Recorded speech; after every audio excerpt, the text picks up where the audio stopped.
అబ్బో, చాలా సందేశాలు నేర్చుకున్నారు కదా. భాష ఏంటి, ఆత్మల భాష ఏంటి, మనుషుల భాష ఏంటి, అక్కడ ఏమొచ్చు. ఇదేనర్రా మీరు బైబిల్ని చదవటం ఒక ఎత్తు అయితే, మామూలుగా మీకు చదివితే మీకు అర్థం కాదు. ఇలా వింటే మీకు చాలా సంగతులు తెలుస్తాయి. మరి వింటారా? మీరు వస్తారా? ఏమండి, ఎంత బిజీ మీరు. పాతాళానికి వెళ్ళిపోయినంత వరకు చాలా బిజీ. వద్దారా, వాక్యానికి సమయం ఇవ్వండి. బైబిల్ వాక్యం అనేసరికి అన్నిటిని పక్కన పెట్టి కమాన్ అటెండెన్స్, దేవుని దగ్గరికి వచ్చేయాలి. చాలాసార్లు నేను చెప్తాను కదా, మన దగ్గర లోపించింది అదే. ఎంతోమంది బయట అబద్ధాలు చెప్పేవాళ్ళు, బైబిల్కి భిన్నంగా చెప్పేవాళ్ళు, పరిశుద్ధాత్మకు వ్యతిరేకంగా మాట్లాడేవాళ్ళు ప్రారంభం నుంచి వచ్చేస్తారండి. అందరూ ప్రారంభం నుంచి వచ్చేస్తారని వాళ్ళు చెప్పేవి అబద్ధాలైనా బైబిల్కి భిన్నమైనవైనా వినడానికి. మన దగ్గర ఎంత సత్యమైన కొమ్ములు వచ్చే, బాగా అందరికీ కొమ్ములు. మాకు బాగా తెలుసు. ఏం తెలుసు?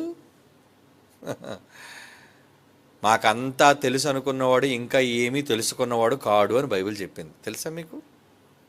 వీళ్ళందరూ పండితులు కదా. మాకంతా వచ్చండి, మీరేం చెప్పనవసరం లేదు. ఏం తెలుసు మీకు? అందరికీ అన్నీ అనుగ్రహింపబడవు. మీలో కొంతమంది కోపం రావచ్చు, మాకు తెలియదు మీకు ఏం తెలుసండి అని. పోనీ మాకు తెలియదు మీరు చెప్పండి, మాకు తెలియదు మీరు చెప్పండి. ఎప్పుడు ఏ విషయాలను మేము చెప్తుంటే మీరెందుకు చెప్పరు? అసలు మీకు ఇంట్రెస్ట్ ఉంటుంది కదా వాక్యం మీద. ఎవరైతే బాగా బైబిల్ చదువుతారో, ఎవరైతే బైబిల్ను బాగా అన్వేషిస్తారో వాళ్ళు కొత్త సంగతులు చెబుతారు. లేని వాళ్ళు పాత చింతకాయ పచ్చడే. ఏమండి, అంతే. బైబిల్ మీద అన్వేషణ, బైబిల్ మీద పరిశోధన, అది కాకుండా దేవుని యొక్క అనుగ్రహం. దేవుడు మీ నోట చెప్పించాలనుకోవాలి. ఏ విషయాన్నైనా ఆయన బయలుపరచాలి మీకు. వాక్యం చదువుతున్నప్పుడు మీ మనోనేత్రాలు వెలిగించబడాలి. అప్పుడే మీరు చెప్పగలరు. మరి వెలిగించబడాలంటే మొదట మీకు భక్తి కావాలి, వాక్యం మీద ఆసక్తి కావాలి. ఎంతమంది అయితే అలా ఆసక్తితో వస్తారో, వింటారో వాళ్ళేనండి పరలోకానికి వెళతారు.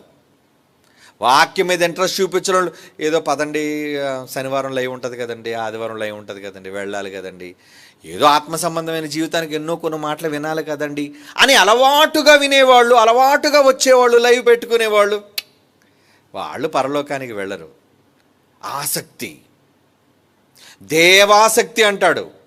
దేవాసక్తితో ఏమంటే ఎదెన్సు వారు కన్నా వాళ్ళు ఎందుకు గొప్పోళ్ళట? దశలోకంలో ఉన్న వారి కంటే ఎందుకు గనులై ఉన్నారట? వాళ్ళకి ఆసక్తి, రోజు వాక్యం వినాలన్న ఆసక్తి. మీరు రోజు పెడితే వింటారు, శని ఆదివారాలే రారు. సోమవారము కూడా మీకు చెప్పబడును మంచి మాటలంటే ఎంతమంది లైవ్లో వస్తారు? ఏమండి, ఇప్పుడు లైవ్లో ఒకళ్ళు ఎక్కువ మంది ఉంటే ఉండొచ్చు, కానీ సోమవారం తర్వాత పెట్టారనుకోండి ఎవ్వరూ రారు. మాకు తెలిసిందే కదండి. ఏమండి, తెలిసింది ఇంకోసారి వినడం వల్ల తప్పేంటి చెప్పండి? మీలో ఉన్న పొగరేంటో తెలుసా? మాకు తెలుసులండి, ఈ ప్రసంగం మేము వినేసాం. వినేశారా? అమ్మాయి పప్పు చేయంటారు, పప్పేలే చాలాసార్లు తినేసాం, వద్దంటారా? పప్పు నాలుకంతా నాకేస్తారు వెనక ముందు.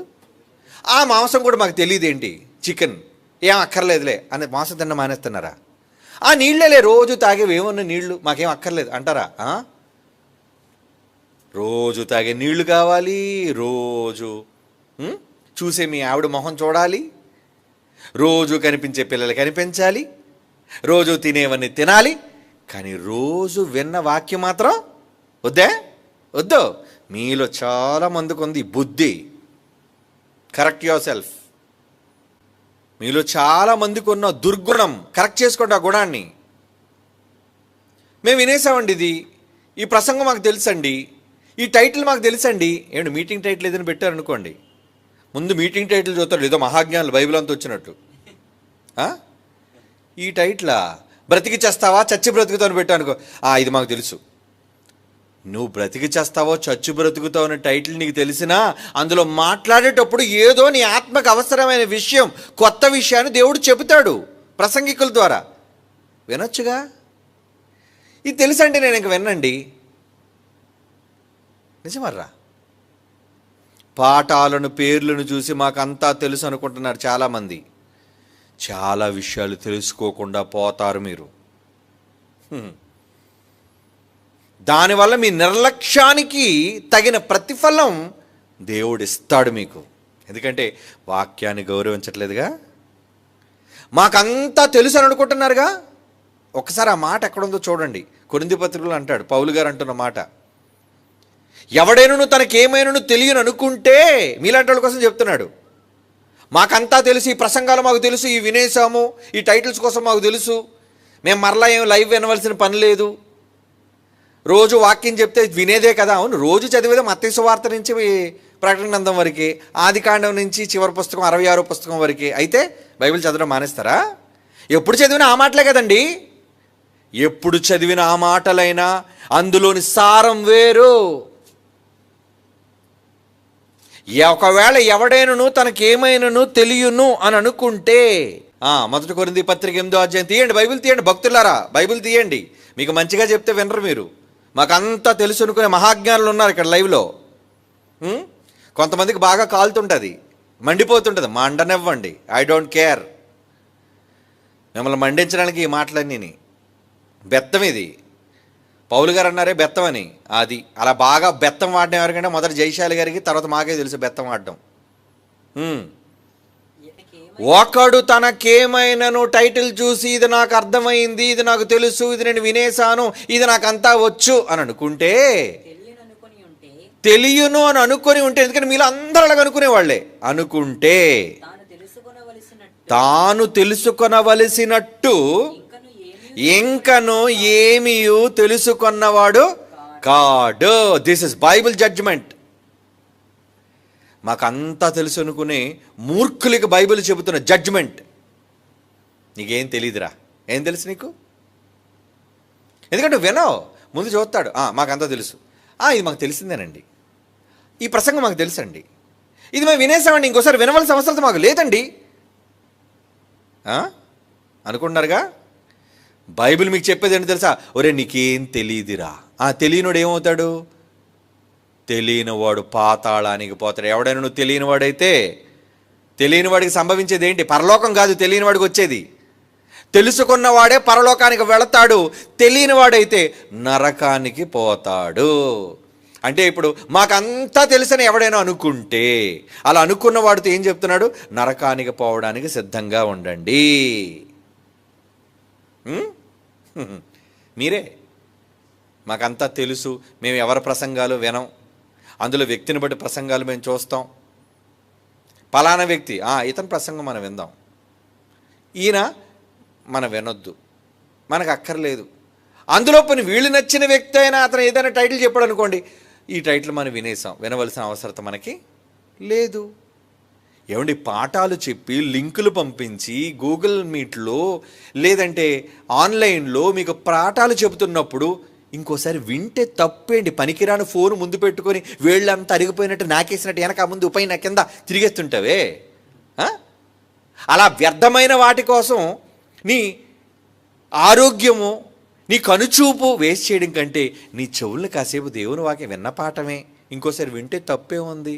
అందులో ఏమైనా కొత్త విషయం నీకు అర్థమైతే, కొత్త కోణంలో దేవుడు నీతో ఏదైనా ఒక హెచ్చరిక చేస్తే, ఒక మంచి సంగతి నీకు తెలియజేస్తే, అది నీకు భక్తిని కలిగిస్తే వినరో. ఆన్లైన్లో క్లాసులకు సరిగ్గా రాని వాళ్ళు, మీరంతా ఏమీ తెలియని వారు. అవకాశం మీకు సంఘం కల్పిస్తున్నప్పుడు లింకులు మీకు పంపించి, అది పెందలకడ అభ్యాసమా లేదంటే సాయంకాల అభ్యాసమా, ఏమండి మధ్యాహ్నమా ఉదయమా, ఎప్పుడో ఒకప్పుడు మీకు చెప్తుంటే పెద్ద మొనగాళ్ళ చూస్తారండి వీళ్ళంతా. ఈ టైట్లా ఇది మనకు వచ్చు, మనం వినేసాం, వినవసరం లేదు. అందులో చెప్పేవాళ్ళు ఎవరు? వీళ్ళు మన వీళ్ళంతా చిన్నోళ్ళు. వీళ్ళంతా మేమంతా కూడా జాయింట్ డైరెక్టర్, ఏమండి డైరెక్టర్ స్థాయిలో మాట్లాడితేనే మేము వింటాం, కానీ చిన్నోళ్ళు మాట్లాడితే మేము వినేవాళ్ళం కాదు. బాగా పొగరెక్కింది కదా, ఎక్కనివ్వండి, దించేస్తాడు పొగరు. ఎందుకంటే మీకు ఏం తెలియలేదు కదా. పొగరు దిగిపోయే రోజులు ఉన్నాయి, అది మీకు త్వరలో అర్థమవుతాయి. కాబట్టి మీరు తెలుసుకోవాలి అనుకుంటే వినండి. ఇంగ్లీష్లో ఒక సామెత ఉంది, every good listener is a good learner. తెలుసా మీకు? Every good listener is a good learner. అంటే ఎవరైతే వింటారో వాళ్ళు బాగా నేర్చుకుంటారు. ఇది సామెత, ఊరకనే చెప్పరు సామెత, పెద్దల సామెత నిజమే. బాగా వినేవాడు కదా నేర్చుకుంటే, ఏమి వినలేనాడు మొద్దు అయిపోతాడు. వినండి, అవకాశం కల్పించుకోండి, సమయాన్ని కేటాయించండి. దేవుని వాక్యం కన్నా మీకు సమయం గొప్పదేంటి? అంత బిజీయా మీరు? పక్కన పెట్టేయండి, మిగతా పనులని పక్కన పెట్టేయండి. దేవుడు పని అనగానే, దేవుని మాటలు అనగానే అన్నీ పక్కన పెట్టి ముందు రావాలి. అదే కదా దేవుడు ఏమన్నాడు?